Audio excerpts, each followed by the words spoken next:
Across the UK, the University and College Union, or UCU, is on strike. Multiple university and college campuses have picket lines, and tens of thousands of the UCU members have walked out from their work. There is a sense in the country of things having been pushed past the brink. The UCU is made up of higher education professionals, which includes lecturers, academics, researchers, librarians, and postgraduates in universities and colleges. Do we want a 5% pay cut this year? No! No! When they offer a 5% pay rise, what do they really mean? Pay cut! 5% pay cut with 10% inflation, so that's no good. The Real News Network spoke to UCU members at picket lines across London. We've had 25% real terms pay cuts since 2010, when this Tory government took power.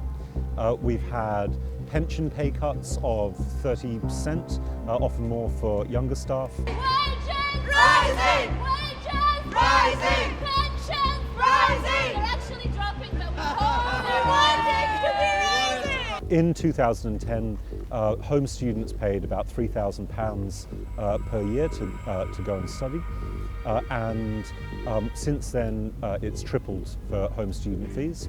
And yet, investment in teaching, teachers' pay, has been going down.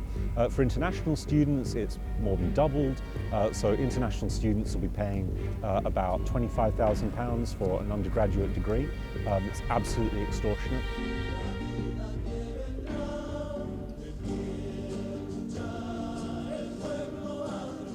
We're going to be talking about protest music this morning. Well, I've been seeing over the last 10 years, but even more than that probably, a real-time cut in people's pay. And that might sound like an academic statistic to some people, but what it means for many of my colleagues is that they are not able to live in London. They have commutes of over 2 hours. Many of my students have to make decisions about whether they eat lunch or dinner, and they also have other things competing for their time with trying to do their master's or doctoral degrees, which means that because the pay for graduate teachers is so low, they are working 2 or 3 jobs now just to try to stay afloat. Everything's being cut in the name of kind of profit, like in the name of the university making a lot of money, but cutting like basic services for students, like mental health. Like they have a lot of money to build like these buildings, but they don't want to invest that money in properly paying staff and having enough staff in, I don't know, even some basic services for students. So like it's really just trashing the whole ability to produce a good education, right? So I've seen a massive deterioration in the mental health of my colleagues and students over the last 10 years. And that's just one of the reasons that I'm on strike today. Another one is clearly the massive gaps between particular types of workers in the university. And many students and many members of the public probably don't even know that people are being taught by someone who's getting paid something close to £10 an hour, even though they're told they're getting £25 an hour. It works out with preparation and marking that they're getting under a minimum wage at some points.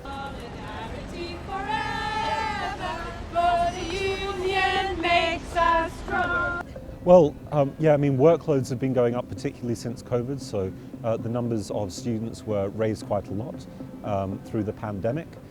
Universities thought that they were going to have cash flow problems, so they increased the number of people who came into universities, but they didn't have a corresponding increase in the number of staff. So that means that people are teaching more students in classes, not in itself a bad thing, but when you've got the same number of colleagues, it's going to mean extra essays to mark, it's going to mean extra exams, extra pastoral care and time that you've got to spend with more students. So I want to see everybody going to university as much as possible. Everyone who wants to should be able to have a good higher education free at the point of use. But we need to fund it properly. We need to make sure that the jobs are there to make sure that everybody gets an education without burning everyone out.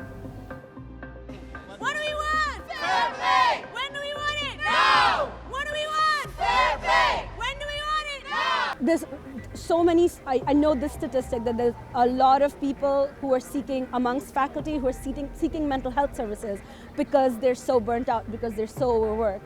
Now that is really an unsustainable and inhuman condition to really be working in. And what we're trying to do is teach students, is create knowledge. And it's very hard to do that in these conditions. In general, as we know, there's a cost of living crisis we're in, and people are struggling to make ends meet. That includes university lecturers, and it's more acute for people who are not white, people who are not men, and people who have disabilities. And so knowing all of that and knowing that we have a huge workload, I really want to do my job well, but unfortunately our workloads don't allow many of us, including me, to devote the time that we would like to do our job really well, to teach students really well, do our research really well. Amongst dozens of other labour struggles happening in the UK right now, this is the latest one to test the government.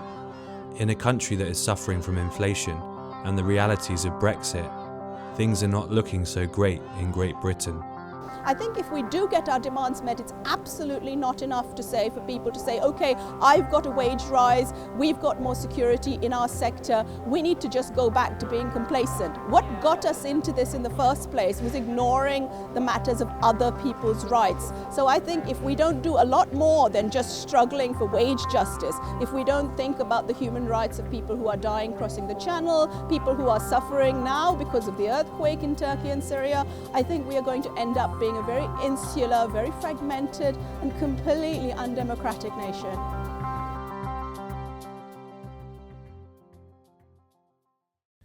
Thank you so much for watching The Real News Network, where we lift up the voices, stories, and struggles that you care about most. And we need your help to keep doing this work, so please tap your screen now, subscribe, and donate to The Real News Network. Solidarity forever.